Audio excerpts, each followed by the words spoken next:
Hello po guys, isang ligtas na kapaligiran po, isang malulusog na pangangatawan at kaisipan ang panalangin ko po sa ating Creator para sa lahat ng nakakakita ng content ko na to.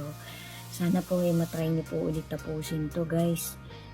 Pagtatapos ko na po to sa season 27 ko, book 10, bali part 15. Part 15 na tayo guys, continuation po, malapit ko na po tong endingan, mga konti na lang po, mali inaano ko lang po itong mahalagang dati ko pang content na mga vital na napasya lang po ng aking mga mata dito sa mga notes ko.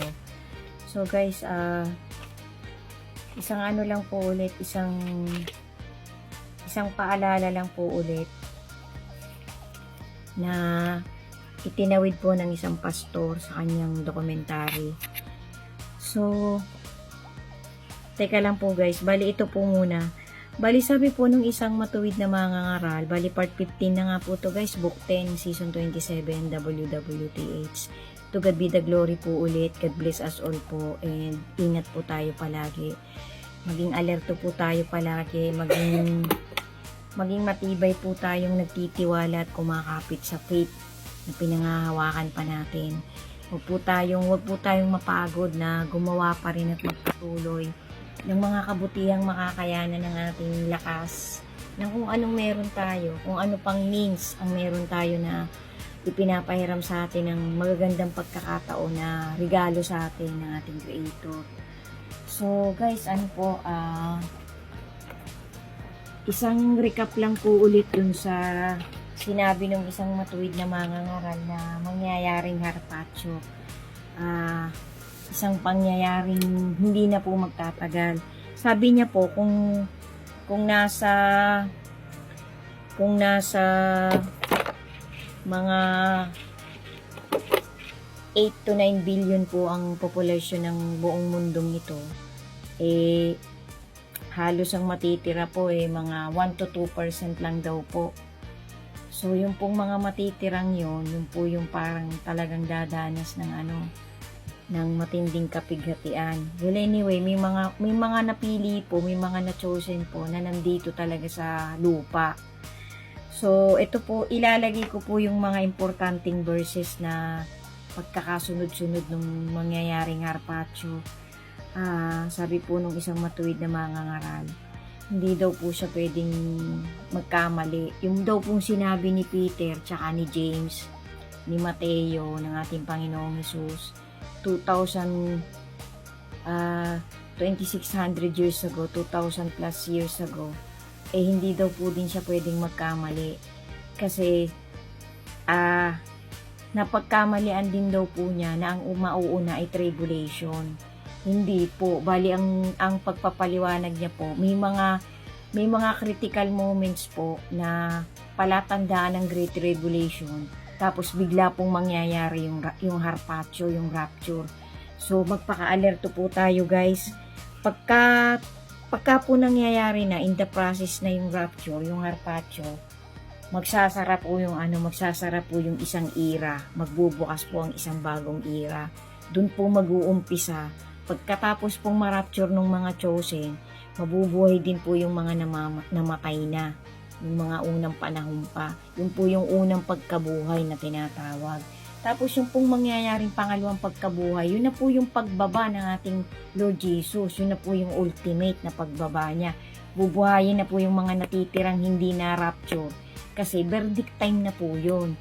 Kaya nga po, yung iba po kasi, yung pagkakamali ng pagpapaliwanag nila, akala po nila pagdating ng rapture, bababa na talaga ang ating Lord Jesus. Hindi po. Yan po talagang halos karamihan pong mga buhay pa na mangangaral ngayong generation natin, yan din po ang pinapaliwanag nila.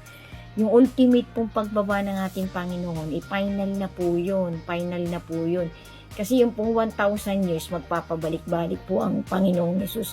Excuse me po, doon po sa itaas at dito sa lupa. Kasi pagkatapos po ng rapture, mag-uumpisa po yung 1,000 years na reigning ng ating Panginoong Hesus.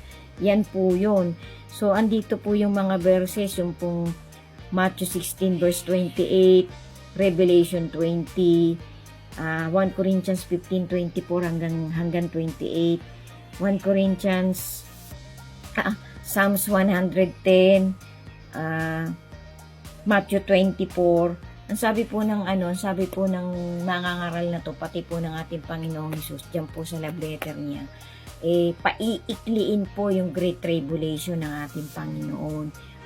Magkakaroon po ng intervention ang divine sovereignty ng ating Creator. Kasi kapag hindi po yung pinaiksi, kasi ang lumalabas po kasi ngayon na mga dokumentary, 7 years daw po talaga yan. Who knows po talaga kung eksakto ng 7 years yan. Kasi matatalino na po ang mga tao ngayong generation natin Nakukompute po nila according din po dun sa mga pagpapaliwanag na sinabi ni Isaias, ni Mateo, ni Daniel, ni Ezekiel, ng ating Lord Jesus. Na-compute po nila na yung 3.5 years, yun po yung kalahati ng tribulation. Tapos yung another kalahati po, yun po ay mangyayari kapag ka pinakawalan na yung wicked, yung si Satan. So yung 3.5 years po, hindi po natin masasabi guys kasi meron na po mga nakareserba na hindi po talaga ipinaliwanag ng ating Panginoong Hesus. Para lang po sa kanila yun ang ating dakilang Creator ng kanyang Diyos Ama, ang ating Diyos Ama. So may mga nakareserba po, hindi po natin pwedeng saklawin o ipaliwanag ng letra por letra kasi yan din po ang itinawid ng matuwid na mangangaral. Kasi may mga pangyayari pong ang Ama lang talaga ang nakakaalam at ang ating Lord Jesus. Pero halos 90% to 95% po, in-explain po ng ating Lord Jesus sa kanyang mga apostol nung siya nagkaroon ng ministry ng 3.5 years. So guys, ilalagay ko na lang po dito yung mga vital na mga verses na dapat nating basahin ng paulit-ulit para po hindi tayo mataranta, para po hindi tayo maligaw kapag nangyari na tong mga pangyayaring to. Kasi hindi na po magtatagal yung Harpacho guys Yan po ang sure na sinabi nung matuwid na mangangaral na to. So guys, ang sabi pa rin po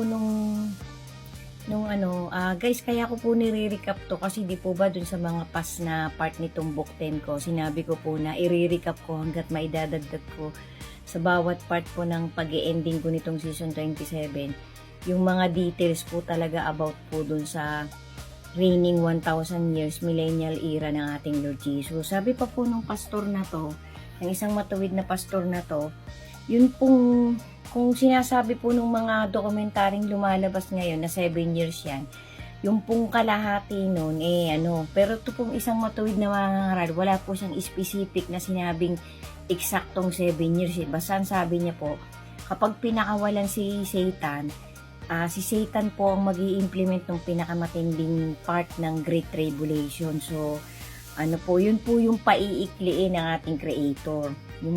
Yung while naghahari talaga ng mga crucial details ng Great Tribulation, si Satan after pakawalan siya kasi nakakulong po siya ng after 1,000 years. So after 1,000 years pakakawalan po siya. So nandyan po yung matitinding part ng Great Tribulation. So sabi po ng matuwid na mangangaral na to, yun daw pong part na yun ang nakakatakot. Yun daw po yung parang kumbaga sa maiisip mo na talagang kumbaga sa hindi mo alam kung paano ka makakatakas doon sa Great Tribulation na yun. So, parang parang kung iisipin po natin guys, nakakakaba po talaga. Kaya kung hindi po tayo talaga magtutumibay na manalig sa ating Panginoon, maaano po tayo, parang hindi po talaga natin mapapagtagumpayan yung pinaka-part na yon. Crucial po kasi yon. So guys, ilalagay ko na lang po dito sa specific part na to, yung mga mahalagang details ng about po talaga dun sa Great Tribulation tsaka yung pag-agaw na mangyayari yung pong Harpacho. So mag-ingat po tayo guys, abangan po talaga natin yes guys kasi hindi na po yan magtatagal. Ang sabi po nitong matuwid na mangangaral na yan, malapit na pong mangyari yan. Malamang po bago mangyari yung the big one mangyari yung Harpacho. Sundan nyo pa po guys, endingan ko na po to, malapit na po itong mag-ending itong book 10 ko na to. Sana po talaga sa bawat part mapagtyagaan nyo pong tapusin at sa bawat part din po makapaghatid ako sa inyo ng maliit na na motivation na pagninilayan ng bawat isa sa atin. To God be the glory po talaga guys. Thank you po for watching. May kasunod pa po. Amen.